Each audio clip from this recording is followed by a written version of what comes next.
부자와 나사로 비유.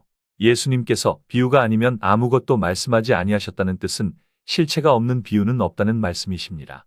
그렇다면 성경 속 부자와 나사로의 비유의 실체는 누구를 통해서 성취가 되어지는지 알아보겠습니다. 한 부자가 자색 옷과 고운 베옷을 입고 날마다 호화로이 연락하는데 나사로라 이름한 거지가 헌대를 앓으며 그 부자의 대문에 누워 부자의 상에서 떨어지는 것으로 배불리려 하매 심지어 개들이 와서 그 헌대를 핥더라. 거지가 죽어 아브라함 품에 들어가고 부자도 죽어 음부에서 고통 중에 아버지 아브라함이여, 내가 불꽃 가운데 고민하나이다. 부자와 나사로 둘 다 아브라함을 아버지라 불렀으니 아브라함의 자손인 것은 분명합니다.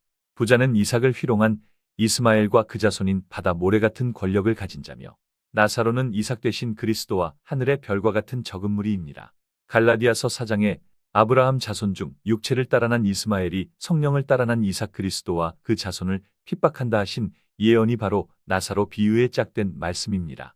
나사로가 부자의 상에서 배불린다 하신 비유는 이스마엘이 총회장으로 있는 하나님의 교회에서 부자가 된 이스마엘 총회장으로부터 유급받으며 계신 것이 비유의 실체인 것입니다.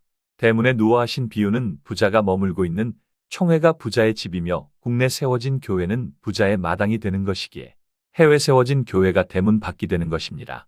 대문에 누워있다 하신 것은 잠과 쉼도 대문에서 이루어지는 것이므로 거처를 뜻하는 것이니 국내 계시지 못하고 해외에서 어렵게 지낼 것에 대한 비유인 것입니다.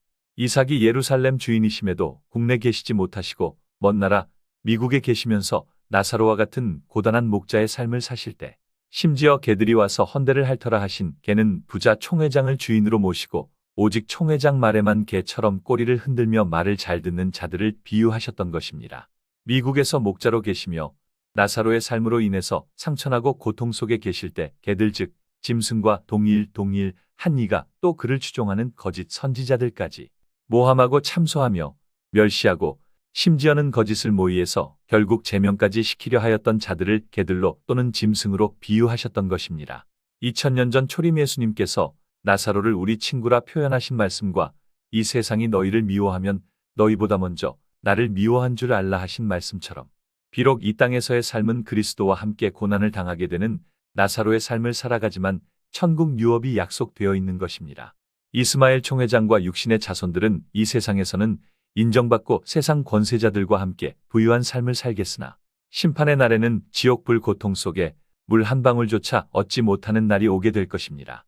이런 사실을 깨우쳐 주시기 위해 오신 모세와 같은 선지자는 안상홍님 이 시기에 37년 동안 남겨놓으신 진리의 말씀을 변개하고 순종치 않는 자들은 죽은 자가 살아난 것을 보면 믿을 수 있을 거라 했던 부자에게 말씀하시길, 모세의 말을 듣지 않으면 비록 죽은 자 가운데서 다시 살아난다 해도 믿지 못할 것이라 하셨던 그 모세의 실체적인 예언이 바로 모세와 같은 선지자로 오신 안상홍님이시며 37년 동안 남기신 말씀을 변개하고 듣지 않는다면 죽은 자 가운데서 살아나 다시 재림하신 그리스도를 영접하지 못하게 될 것을 비유를 통해 증거하셨던 것입니다.